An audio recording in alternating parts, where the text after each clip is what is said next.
নমস্কার বন্ধুরা, কেমন আছেন সবাই? আশা করি সবাই খুব ভালো আছেন। আমিও খুব ভালো আছি। আজকে আমার রান্নাঘরে সবাইকে স্বাগত জানাচ্ছি। আজকে আমার রান্নাঘরে কি হতে চলছে দেখুন। আজকে এসেছি ডিম। ডিম নিয়ে এসেছি, তো ডিমের রেসিপি করব ভাবছি।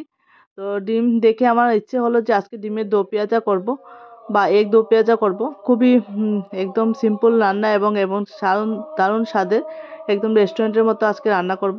তার জন্য ঘরোয়া উপকরণ দিয়ে রান্না করছি। সমস্ত কিছু আমাদের হাতের কাছেই আছে, কিন্তু একটু সুন্দর করে রান্না করলে পরে খেতেও বেশ ভালো লাগে। এখানে রয়েছে ডিমগুলো আমি সিদ্ধ করে নিয়েছিলাম নুন দিয়ে একটু, আর কষা ছাড়িয়ে নিয়েছি। এখানে পেঁয়াজ কুচি রয়েছে, টমেটো কুচি রয়েছে। আর এখানে যেহেতু দো পেঁয়াজা করবো তার জন্য এখানে কিউব করে কেটে নিয়েছিলাম। টমেটোগুলি কিউব করে কেটে নিয়েছি, আর পেঁয়াজগুলিকেও কেটে নিয়েছি। আর কিছুটা কাঁচা লঙ্কা, শুকনো লঙ্কা আর ধনেপাতা রয়েছে। আর এদিকে আমি এখানে সাদা তেল দিয়ে দিয়েছিলাম কড়ার মধ্যে।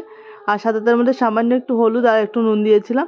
হ্যাঁ, প্রথমে আমি ডিমগুলিকে একটু ফ্রাই করে নেব, একটু হালকা সোনালি রঙের করে নেব। তো তেলের মধ্যে আমার যখন হলুদ আর নুনটা দেওয়া হয় তখন খুবই সুন্দর কালার ফুটে উঠে আসে। দেখতে পাচ্ছেন আমি একটু ফ্রাই করে নিয়েছি, নামিয়ে রাখছি। তারপর আমি এখানে ফোড়ন দিয়ে দিয়েছি, শুকনো লঙ্কা ফোড়ন দিয়ে আমি পেঁয়াজ কুচিগুলি দিয়ে দিচ্ছি। পেঁয়াজ কুচি দিয়ে একটু হালকা, একটু যখন ব্রাউন হয়ে আসছে তখন আমি টমেটো কুচিও দিয়ে দিয়েছি, আর কাঁচা লঙ্কাও দিয়ে দিয়েছি। আপনারা আপনার প্রয়োজন অনুসারে দিয়ে দেবেন, ঝাল যতটুকু খান। আর আমি এখানে শুকনো মশলা কিছু ইউজ করছি। এখানে আমি 1 চামচ নুন দিয়ে দিয়েছি, 1 চামচ কাশ্মীরি লঙ্কা গুঁড়া, 1 চামচ হলুদ গুঁড়ো দিয়েছি। দিয়ে কিছু সময় কষিয়ে নেওয়ার পর আমি তারপর দিয়ে দিচ্ছি এখানে ধনে গুঁড়া। 1 চামচের মধ্যে ধনে গুঁড়া দিয়েছি, আর 1 চামচ জিরে গুঁড়ো দিয়ে দিয়েছি।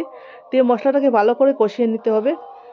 কিছু সময় পর আমি সেই মশলাটাকে একটা মিক্সিং জারে দিয়ে দিয়েছি। আর আবার আমি এখানে কড়াটা বসিয়েছি। কড়াটা বসিয়ে আমি দো পেঁয়াজার জন্য সেই তেলের মধ্যে সামান্য একটু ঘি গরম করে গোটা জিরা ফোড়ন দিয়ে আমি দিয়ে দিচ্ছি আদা রসুন বাটা।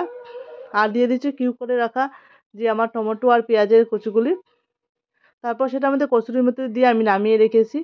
আর এদিকে আমি পেস্টটা করেছিলাম যেটা মশলাটার, সেটা আমি এখানে ঢেলে দিলাম আবার। দিয়ে আমি এটাকে রান্না করে নিচ্ছি। একটু মিক্সিং জার ধুয়ে একটু জল দিয়ে দিয়েছি।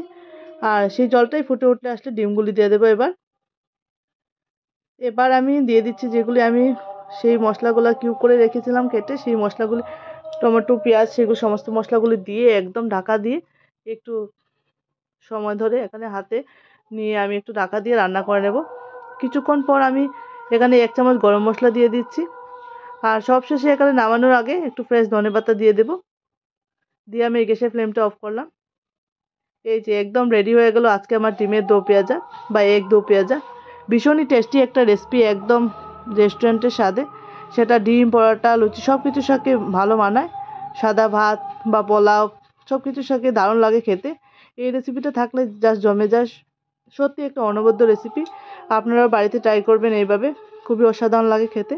আর আমার রেসিপিটা কেমন লাগছে অবশ্যই বলবেন। যদি ভালো লাগে তাকে অবশ্যই লাইক শেয়ার কমেন্ট করবেন, আমার পাশে থাকবেন।